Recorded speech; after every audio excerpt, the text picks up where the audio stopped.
What exactly do we mean by front stage and backstage, and why is it important to us as pastors? On this week's episode, I'm joined by Jimmy Dodd, founder of PastorServe, and he shares how we can be intentional about having a well-balanced life and ministry. Are you ready? Let's go.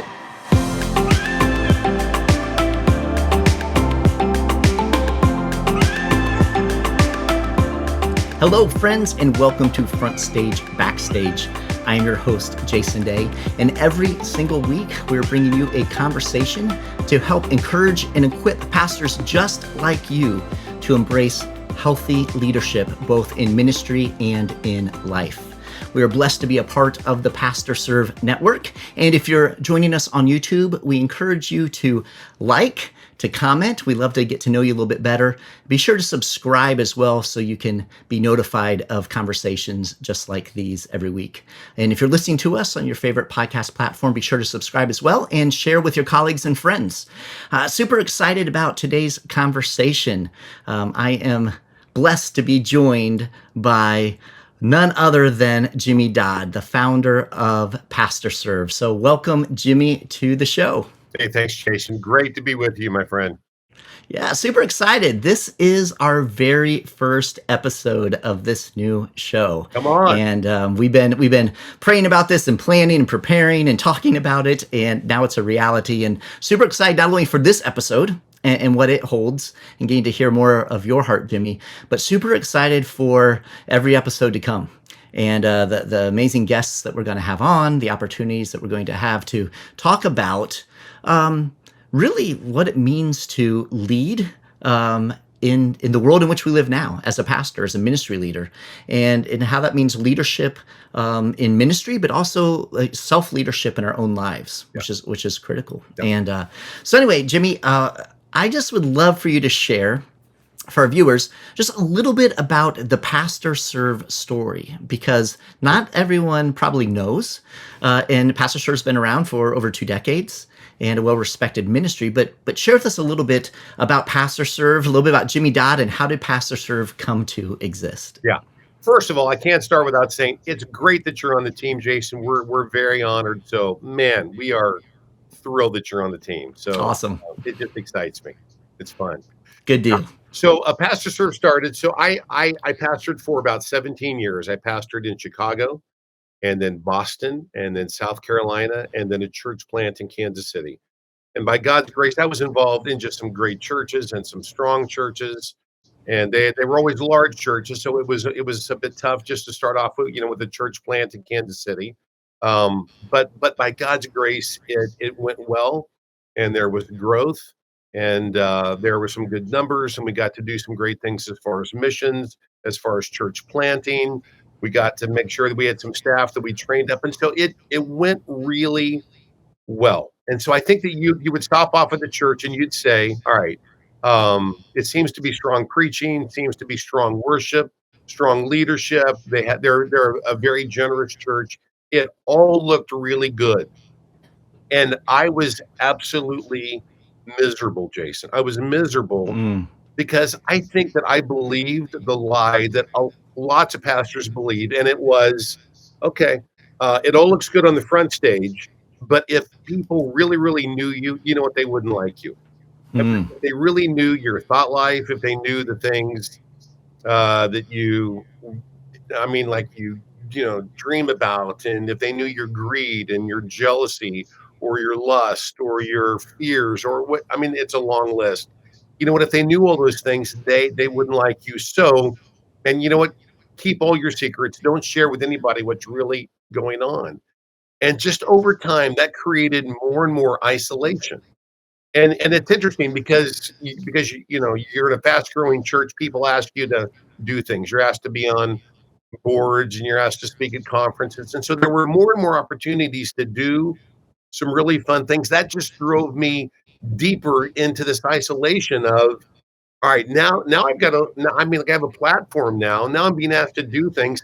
I really can't tell anybody what's going on.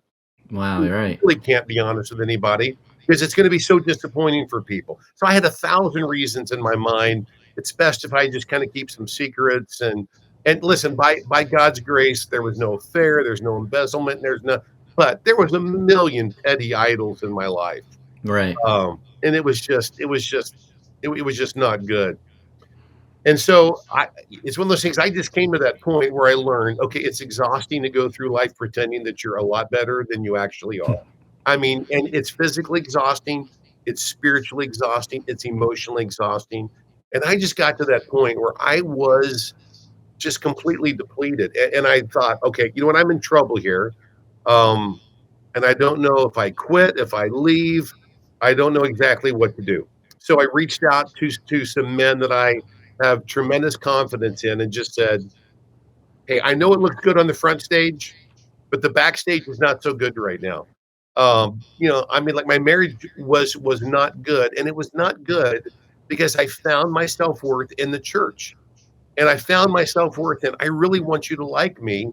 So I want to make some poor decisions and not be at my wife's events or my wife's family events because I need to be at this church small group because I was not there last week. And if I'm gone for 2 weeks in a row, I think they're going to think less of me. And it was just some really, just like some warped, things in my mind. And so, listen, there were some major events in my kid's life, in my wife's life that I was not there because I was so obsessed with I've got to be at church because that was very, very much my self worth.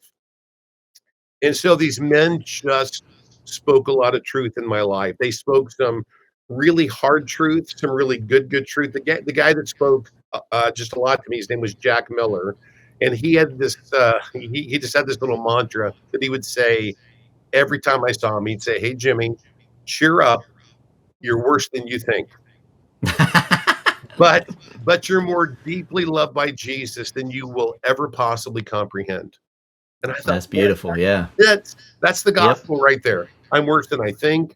I'm worse than I will ever admit. I'm more broken than I will ever admit. And yet Jesus loves me more than I will ever comprehend. And I heard those things from him and these other men that just began to just do a huge work in my life. And I think I believe the gospel was true for everybody in the world, but it wasn't true for me. For me, it was Mm. works, and it was about the size of the church and the size of our budget, and it was the whole thing about the nickels and noses. I was just so caught up in that, and I just went through this period of massive transformation, and it was like, gosh, I'm a broken person that desperately needs Jesus. And if you're in the midst of all sorts of brokenness, I don't think you need to have God's grace more than I do. I think I need God's grace as much as anybody. And it changed everything. It was just about me and the gospel. And it's like, hey, listen, the main thing I need to do is I need to care for my spouse. I need to care for my kids. I need to really, really love this church. But the best way that I can really pastor this church is to be authentic and to be real and to not be isolated and to not have secrets and to share these things. And so I went through this massive transformation.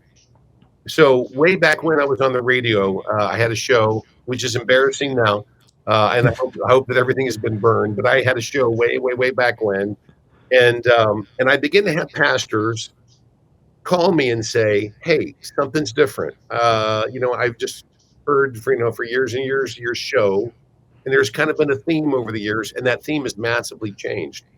And there's something about you. You seem like a safe person, and I'm just curious if we could meet and have lunch or if we could talk about something because I've got some issues in my life as a pastor, and I don't feel like I have actually a place to go. So I just began to meet with pastors. This is now about 1997. Just begin to meet with pastors. And Jason, it's one of those things. I heard 1,000 stories, but I heard the same story every time. It was always, okay, there's a big issue in my life. It might be my marriage. It might be like the staff conflict. It might be like addictions I have. It might be alcohol, pornography, drugs. Gosh, I heard everything. And there's a place where I'm supposed to go. If I have issues, that we have this chart and it's just this big org chart. And it's the deal of if I have issues, I go to my elders or my deacons or my session or my district superintendent or my bishop or, whoever it might be. Hmm. But I would never go there. Right. Scared to death that if I went there and if I was completely honest, I honestly believe that they'd fire me. I mean, if I was really honest about all the stuff in my heart, all the issues in my life, I think that they would fire me and I can't get fired because I've got a mortgage, or I've got kids in college, or I've got these responsibilities, and I've got no plan B vocationally. This is it. This is what I was trained to do. There's no place I could work if I lose this job. Therefore, I can't be honest with anybody. Hmm. And so you're the first person that I'm just trying to share like all this stuff with, because I can't take it anymore. Because I'm emotionally exhausted, spiritually exhausted. I'm exhausted in every way, and I need someplace to go. And you just seem like a safe guy to be able to talk to. I heard that story over and over and over and over again, to the point where it broke my heart. And I was up in Chicago, and I know exactly the place I was standing. And I feel like God changed my call and said, when you were a boy, I asked you to pastor people. I'm changing your call. I want you to pastor pastors.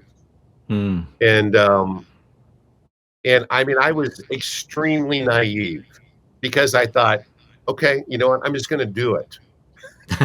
Which I just laugh about now, because I mean, there was no, I mean, there was no money, there was no budget, there was no 501c3, there was no board, there was no strategic plan, zero. And so it was just one of those, okay, Lord, I want to step out in faith with my wife. And my wife and I talked, and we said, we need to step out in faith right now, and we need to start PastorServe. And so we did. And it just, I mean, God was very gracious. He was very kind to us, but it kind of bounced along for about 3 years. And then there were 4 phenomenal business leaders who just said, hey, we think, that really God wants this to be a lot more, and we're going to be your first board. We're going to get the 501c3. We're going to start to fund you. And that was just extremely important, because at the very, very start, the very, very, very beginning, we said, okay, we will make a strong commitment. This is not a white male suburban pastor's ministry. This will be a work that will serve the church. And that means Black and white and Hispanic and Asian. We could go on. And it'll be for men, and then also for the women. It'll be for old and for young. It's going to be for Presbyterians and Baptists and Vineyard and Assembly of God and Anglican. We could go on and on. It has to be a church that serves. This has to be work that serves the whole church. And so from the very start, that was a very strong commitment. And then it's all been by God's grace. It's all just Yeah. God's amazingly gracious hand, just because I'm not smart enough to do any of this. It's only been Jesus. Yeah, and it's been amazing. It's been a joy for me, as you mentioned, I recently joined the team, and just to see, as you're saying, just how the makeup of our team really reflects the diversity of the church in so many ways. And we have people from all different backgrounds, all different denominational backgrounds, ethnicities. We have people, urban, rural, suburban. People have had so many different experiences, and the coaches and consultants that are part of PastorServe, they understand ministry. They've been in ministry. They've been in those shoes. They've experienced those things, and it's just a gift to the church. And I know that PastorServe, under your leadership, Jimmy, you've been called to step into some very, very challenging situations with pastors and with churches. And we could say some names, and they're names of churches and situations that everyone watching would be aware of. Yeah. And it's interesting, because one of the key pieces of PastorServe is being open to stepping in and providing care during crisis, and direction for churches that are going through a crisis situation, and then the pastors and their families as they're going through a crisis situation. But a lot of the heart is to help churches and pastors never get to crisis. Yes. Right. Yes. Thank you. Yeah. Yeah. So, and one of the ways that you really kind of address this idea of almost preventative, maintenance for our lives, right, is this idea that you introduced of kind of talking about things of FrontStage BackStage. And that's obviously where we got the name of this show, Front Stage Backstage. And so I would love for you, Jimmy, to kind of break down kind of the understanding behind Front Stage Backstage and why it is so incredibly important for pastors and ministry leaders to be thoughtful and intentional when it comes to both front stage and backstage. Yeah, yeah. Yeah, it's one of those things. I think that we've all had times in which we're shocked that we hear a story about a leader that we respect, and we think, "Oh my goodness, I never dreamed that would happen." And I think that we have been trained in just a lot of different ways that we make massive assumptions about the backstage based upon the front stage. And I think that is one of the most dangerous things in the world in the church. So I mean, I hear all the time that there's a person and he was at a big conference and he spoke, and there were people there saying, "Oh my gosh, I heard the speaker and God spoke to my heart in some deep ways. I think I was transformed. I love this speaker. He's absolutely incredible. He's amazing, but God used it, and I think that I'm changed, and I'm so grateful." And I think, man, I'm so glad that God spoke to your heart. That's wonderful. That's a huge answered prayer, and the fact that there's transformation, wonderful.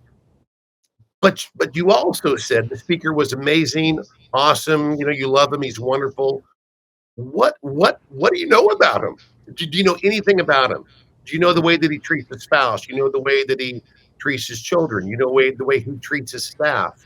You know the way he works with money? Do you know anything about him? No, no. But he's Hmm. incredible. Okay, so you make all these assumptions about the backstage based upon the front stage. And I think that when we do those types of things, that we feed this isolation, because pastors here, "Oh, I love you. You're amazing. You're incredible." And they're thinking, "Wow, if they really knew me, I don't really believe that they'd like me. So I want to do everything I can to hide." So I think that there are so many pastors who have been driven to a place of isolation, and it's just out of fear because they have a strong front stage, because they're well spoken on the front stage, and they can build a church that looks to be very strong, and yet their heart has got massive issues, and they might have issues in their marriage, and we could just go on and on about issues that are deep inside. And so there are lots of ministries out there that do a phenomenal job to help on the front stage. And we do a lot of work on the front stage. It's extremely important. But I think the thing that makes us extremely unique is that we dig in a great deal also on the backstage, which is why we say, yeah, it's wise to have a boss and a trainer and a coach, because I think that oftentimes that those are front stage things, but you need to have a counselor and you need to have mentors, and you know what, you need to have friends that know everything about your life and you've really walked through just life with. It's extremely important to have those that know you, not just on the front stage, but they know your life.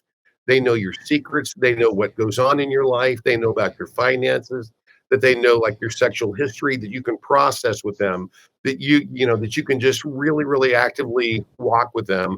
And we have found that pastors, if they have people, especially speaking into their backstage, the odds that they will thrive skyrocket.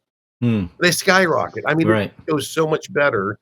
And yet we can just almost actually predict, all right, this person says, "Well, I'm in a staff-led church, so I really don't have a boss because I'm the boss, and I don't have a coach because I really don't think that there's anybody that could coach me, because I don't know if I have any peers in ministry because our church is X size or whatever it might be. And I used to get training, but now I'm the trainer. I'm the one that trains the staff and everybody else.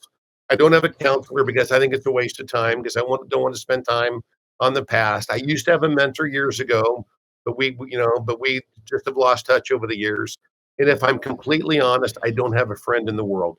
I hear that all the time I just hear that Yeah. consistently as I meet with pastors, and I can say, "Listen, it's not if, it's when. You will have a fall, because you don't have those basic things in your life that you need, because you need the front stage relationships and you need the backstage relationships." So we push hard. We say, "Listen, every pastor needs boss, trainer, coach, counselor, and mentor and friend."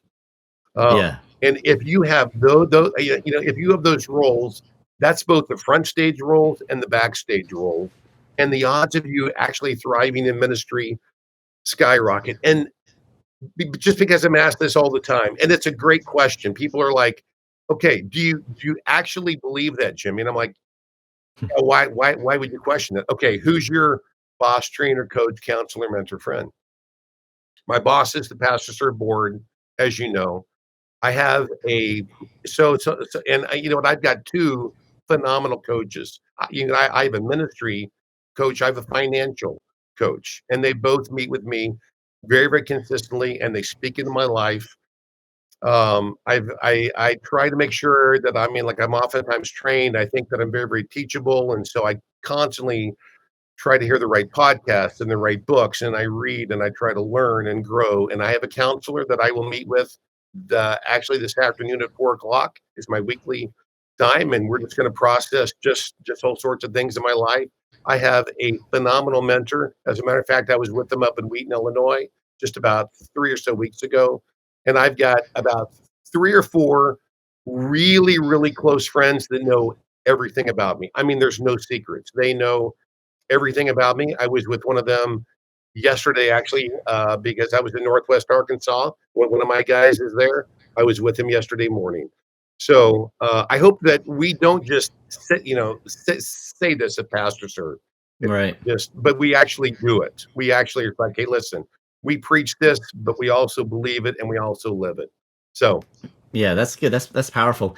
And when we're looking at just this idea of front stage and backstage, obviously, what comes with a lot of front stage is the more visible, right, right? The more kind of right, external aspects of ministry, and as you mentioned, there are lots of resources available to help you grow on the front stage, whether it's preaching, teaching, communication, or staff development, or volunteer recruitment, vision, mission, values, all of those things, yeah, right? that's right. They're all There's, important. yes, they're all very important, right? To live out and fulfill your calling in ministry. um, and as you said, PastorServe helps our coaches help with those very kind of practical external pieces of ministry. Um, but the piece that is so often lacking is, as you mentioned, the backstage. And these areas are just our own soul care, right? Yeah, What does our spiritual formation look like? So often in ministry, we're busy doing a lot of God stuff, right? And so we can easily mistake the idea that there's a lot of God activity going on or Jesus activity going on, that somehow that is, restoring our soul and drawing us into the presence of God.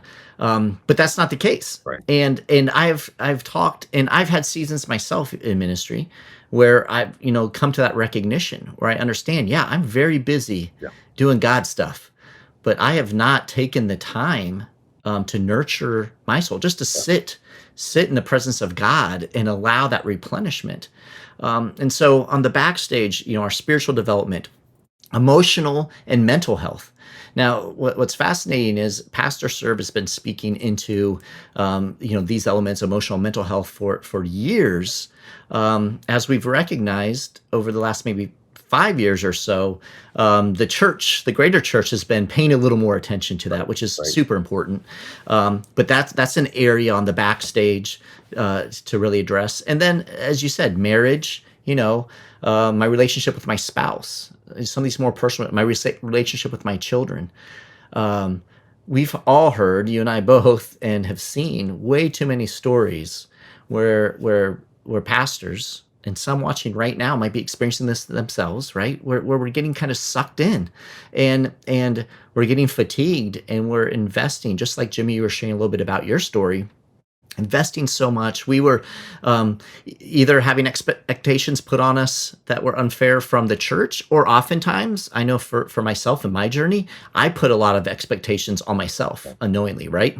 Like I felt like I needed to do this as a pastor, Right. in order to be effective or a successful pastor. And so a lot of that weight, those expectations we put on ourselves, Hmm. can really begin to tear at the foundation of our relationships, with God, with our spouse, with our kids. It can really tear at just how we identify ourselves. Or, do we find our identity in Christ, or are we finding our identity in all this other stuff that we're doing? And so, talk to me a little bit, Jimmy, about this idea on that backstage. kind of the importance and the value of understanding how we define ourselves, because I think that's a big piece of what the backstage does. How do we define ourselves as pastors and ministry leaders? Yeah. You know what? It's amazing that as I just meet with lots of pastors, we'll have breakfast, lunch, coffee, whatever it might be, and we kind of talk about whatever for a little while, sports or whatever it might be, and then just ask that question, "Hey, man, how's your heart right now?" Hmm. It's amazing how that just oftentimes just kind of catches people, and it's like, man, and you can tell those people aren't asked that question very often. Hey, you know what? How really? How's your soul right now? And it just causes people to just kind of pause and say, "Man, that's an area in my life I just don't think a lot about." And oftentimes it's, "Oh my gosh, I'm fine." And really, okay. Are you trying to convince yourself or me or Right. and then oftentimes it just kind of leads into this conversation where they just just you become a lot more honest about, man, the state of my soul is really not that good. And I think that we just need to understand, that there have been, there's probably been about, probably about, 3 or 4 really, really important passages in scripture that have just really, really transformed me. But the one that was just massively transformational was, I think I just kind of had this, okay, I want to serve. I want to do everything I can.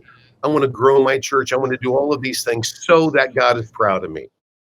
Hmm. The thing that amazed me was I mean, like, Jesus is baptized and he hears, "This is my son whom I love, with him I am well pleased." And I think, okay, wait a second. This is my son and I love him. I mean, yeah, I can very, very easily get that. With him I am well pleased. It's like Jesus hasn't really done anything yet. Right. I mean, like, he hasn't launched his ministry Right. called the 12 yet. He hasn't healed anybody. I mean, he really, in one sense, he hasn't done anything publicly yet. And that phrase, I'm so, because it's, I'm so pleased with him, it's essential. I'm so proud of him. It's like, wouldn't that make a lot more sense actually after the resurrection? Wouldn't it make a lot more sense when it's all done? It's like, way to go. Right. Right. Think, wait a second. That's not how I am as a dad. Why do I think that God is any worse as a father? Because if I'm on the way to like a baseball game with my son, and let's say that he's 9 years old, and he says, "Dad, if I hit a home run, will you be proud of me?" I say what any dad would say: "I'm proud of you now. Right. Great if you hit a home run. That'll be wonderful. But son, I'm proud of you now. I love you now." And yet we don't hear that from God the Father. We are so convinced, no, I've got to hit the home run. So that God says, "Man, I'm so proud of you." And the fact that before Jesus launches his ministry, he hears, "I am so proud of you. I'm so pleased with you." What a great place of security to be able to actually minister from. And I think I just believe as pastors, if we could just, wake up in the morning and say, the goal is not to work hard all throughout this day, so that at the end of the day, I hear from God, "Hey, I'm so proud of you." God is proud of you right now. And today is a response to him. The fact that his love is that enduring, that he's that proud of you now. That's a piece of understanding the gospel. And I think that when we understand the gospel more clearly, we begin to do things, and there's not that fear of, "Oh my gosh, am I going to disappoint God? Is he going to be angry with me about this or whatever?" It's like, listen, God's love is so amazingly secure for you. He loves you. He cares for you. He will not leave you. He has adopted you. He cares for you. He's proud of you. You're his. If I could start the day and just understand that and just rehearse it. And listen, I forget this all the time. So, like, I Mm. wake up in the Mm. morning and I have to say, okay, today I've got all this stuff in front of me. Before I even start the day, before my feet hit the ground, God says, "You know what? I just want you to know I'm so pleased with you." And then my day becomes a response to the truth of the gospel, and that changes the way that I live. And I think that Right. we do a lot more on the backstage, because that's preaching the gospel to my own heart, which I have to do each and every day. But I think as pastors that we so often don't you live that way. We live for the big pat on the back from our church and from our peers, but also from God, that we long for. It's like, man, that Yeah. has already come on the back from God, and it came a long time ago.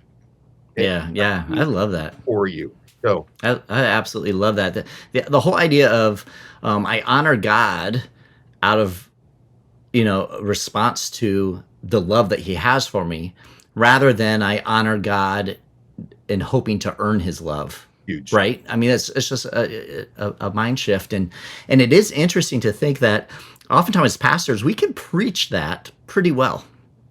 Right? We can tell lots of people about the beauty of the gospel and the Yeah. power of the gospel, but oftentimes we have trouble accepting it for ourselves. So Jimmy, why do you think it is whenever we've committed our lives to proclaiming the good news of Jesus Christ, and we're really good at communicating that and sharing that and encouraging others with it, why is it that we struggle with it so much personally? Yeah, because I think we're sinners. Because I think that we give a place in our life for the just many lies of Satan just to creep in. And I'm telling you, I meet with so many pastors who just voice so many lies of Satan. It's like, well, I know that God forgives me, but I can't actually forgive myself. Mm, That's a lie from Satan. That I'm the only one in the world struggling with this right now. That I am the only pastor in America struggling. I'm the only pastor in the world that actually struggles with this particular sin. That's a lie from Satan. I could go on, but you know what? I'm just not talented enough. I can't do it. Or it's, hey, I actually deserve this sin. I actually deserve to indulge in this sin because of all I do for God, mm, because of all the sacrifices I've made, time and finances and all of this. I actually deserve this. I mean, so many lies from Satan. And I think that Satan loves to go after pastors and just say, believe these lies. And so much of what we have to do is to confront the lie, expose that lie, share just, listen, this is the way that the gospel speaks to that lie. And the people are like, I have never heard anything like this in my life before.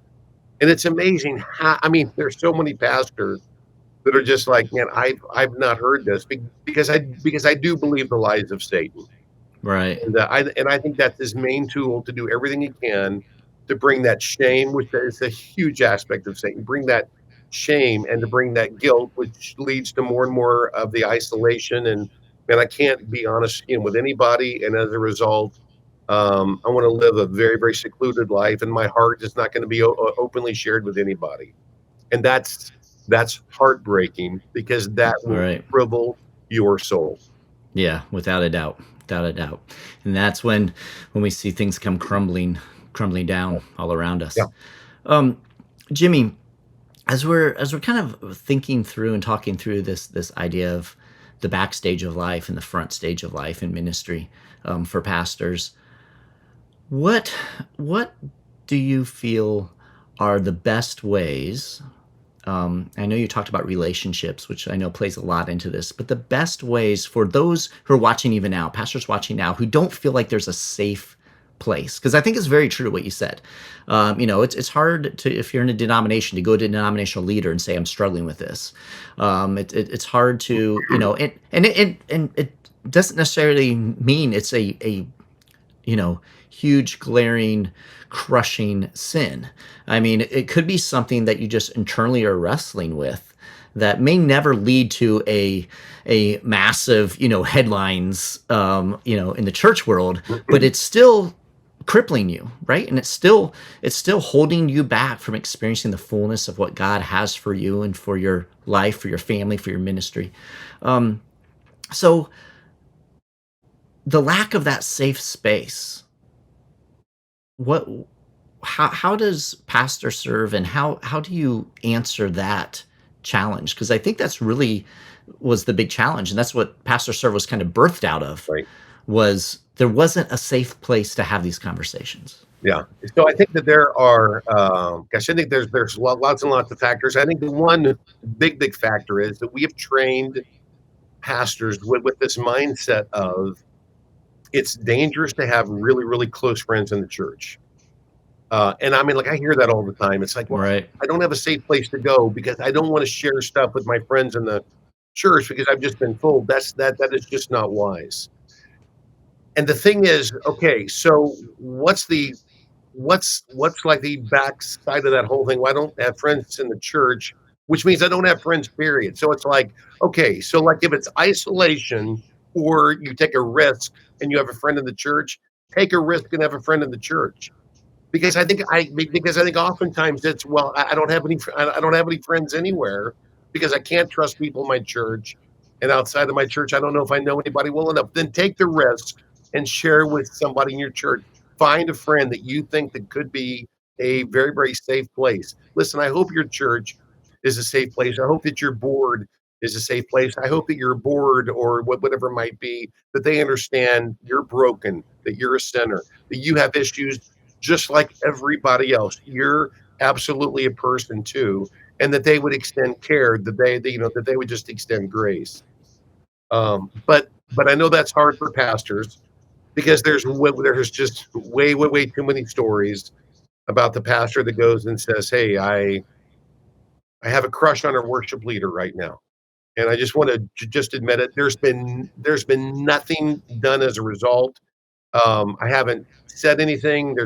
I mean, I just want you to know. I just want to confess this, and this pastor's fired. Hmm. I mean, that's a very real story. I mean, the pastor goes to a church and says, "Hey, 35 years ago, I did something really stupid on the mission field.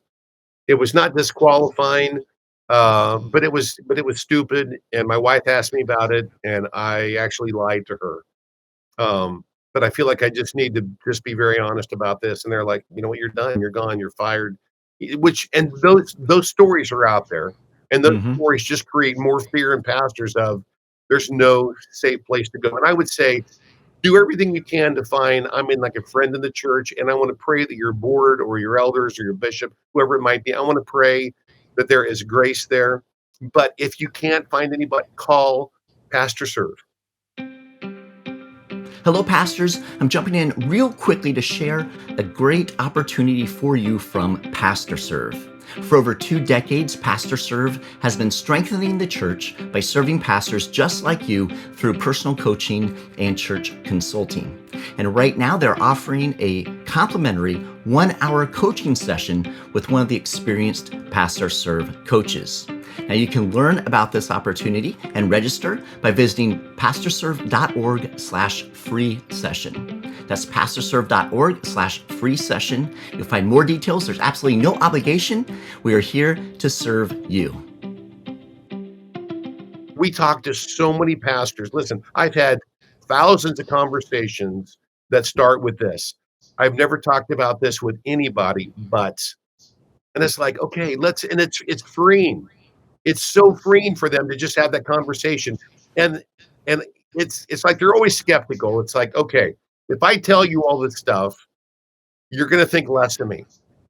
And just to be able to hear all of these things and say, listen, I don't think less of you. Listen, as a matter of fact, you probably held back a little bit because you probably had some fear of if I share everything, you're going to think really bad about me. So you know what? Everything that you just shared, I'm going to just assume that there was some fear there and probably some doubt about PastorServe, and you probably held back a little bit. So I'm just going to assume it's probably a lot worse than what you just shared. And you know what? We will walk with you. We will love you. We will care for you because we don't believe you need God's grace more than we need God's grace. We both need God's grace desperately. We are peers in that sense. We are all broken people. We all sin. We all have to have Jesus. And I think that once pastors really, really believe that, it's like, okay, well then if this is a safe place, then here's everything. And that's when a lot of things comes out. And that can be one of the most freeing things in the world. Just to Yeah. and here's a lot of my thought life and Yeah, that's the whole that's thing. good. That's really good. And I think one of the other gifts that PastorServe offers to pastors is, it doesn't have to be some crazy crush on a worship leader, right? It could just be overwhelm. Right. I mean, especially in the world in which we're living right now. I mean, a Yeah. lot of the conversations that we're having with pastors is they're fatigued, Yeah. they're overwhelmed, they are feeling pulled in so many different directions. And suddenly you have to be an expert on politics and everything else in the world. Racism and vaccines. Exactly, That's vaccines, what we whatever it is, and there's just this this pull and this overwhelm, and still pastors don't feel like, man, there's not really a safe place for me to just say, I'm feeling stretched thin right now. Yeah. I'm feeling overwhelmed. Can I have a conversation with someone? Can we begin to process through some things? Maybe I need to start giving myself permission to let go of some things. Maybe so I think there's a lot of this, this kind of reordering of life, and this is all backstage stuff again. This idea of developing a good spiritual practice, spiritual disciplines that helps you, let go of things in a good and healthy way. Right.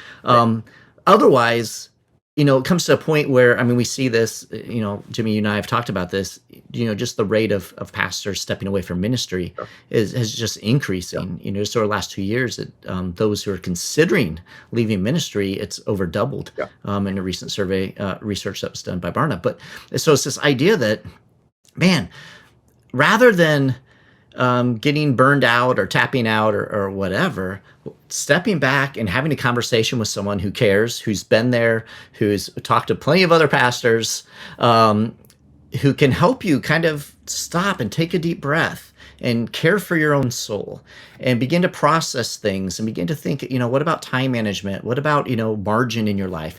Sabbath. I know one of the big things that PastorServe has helped pastors with was just the idea of a sabbatical. Right. And that's a huge thing that PastorServe has been doing for years now.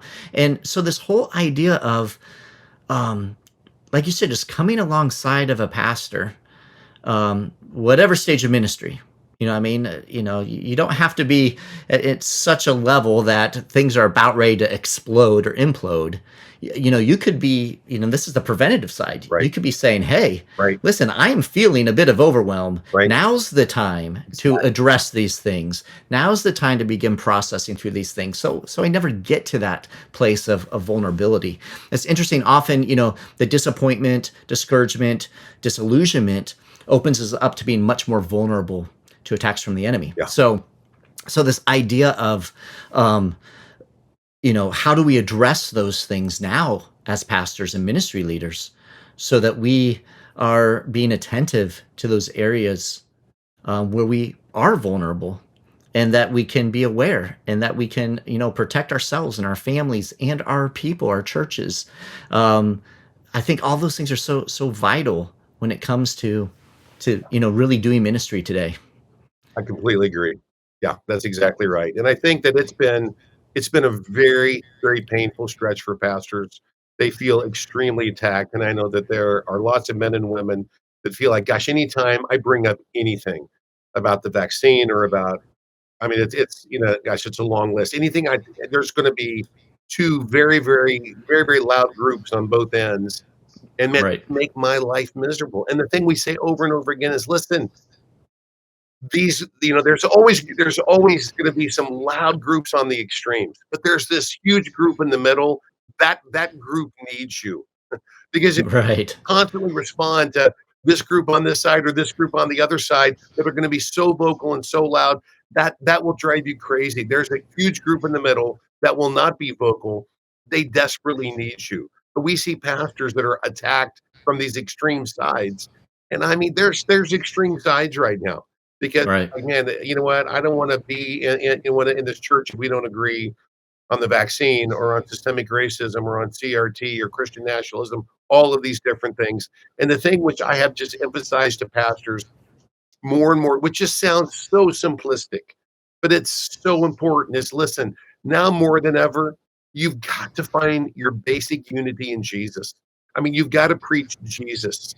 You can't preach about these issues that, okay, we have to feel the same way. No, you have to give your church freedom. You're going to have some people that feel this way about mask or this way about mask. Okay, that's not the basis of your unity. The basis is Jesus Christ. And just to encourage pastors over and over again, go back to Jesus. That's where we've got to go right now. That's good. That's our only hope. That's good. Awesome, Jimmy. Man, this has been such a good conversation, and the work that PastorServe is doing is so important to the church, especially now as we've been talking. There's so many pastors who are really struggling with a lot of these challenges. So, Jimmy, if pastors watching right now are saying, "Hey, listen, I I know that I need to talk to someone. Yeah. You know what I mean? I know that PastorServe offers, a complimentary coaching session, so that you can just kind of connect and talk to a coach and just kind of get a feel for what that conversation might go like. How can people connect with PastorServe? What's the best way? Yeah, yeah. I would say to go to either pastorserve.org, or you can call us, and I'm sure you'll have the phone number in the show notes, Jason, because I'm trying to think of the phone number off the top of my head. But there's a phone number that you can call us. Um, Yeah, no right worries. in front of me. Here we go. You can call 877-918-4746. So go to pastorserve.org or call 877-918-4746. And we would love to serve you and just listen to you and process with you. Yeah, we'd love to help in any way that we can. That's awesome, brother. Thank you so much. I appreciate you being here and being a part, and super excited for what this show holds in the weeks, the months, and the years ahead as we seek to encourage and equip pastors for healthy leadership, both front stage and backstage. Thank you so much, Jimmy. I appreciate you being here with us. Awesome. Thanks, buddy. All right. God bless you. Now, before you go, I want to remind you of an incredible free resource that our team puts together every single week to help you and your team dig more deeply and maximize the conversation that we just had. This is the weekly toolkit that we provide, and we understand that it's one thing to listen or watch an episode, but it's something entirely different to actually take what you've heard, what you've watched, what you've seen, and apply it to your life and to your ministry. You see, FrontStage BackStage is more than just a podcast or YouTube show about ministry leadership. We are a complete resource to help train you and your entire ministry team as you seek to grow and develop in life and ministry. Every single week, we provide a weekly toolkit, which has all types of tools in it to help you do just that. Now, you can find this at pastorserve.org/network. That's pastorserve.org/network.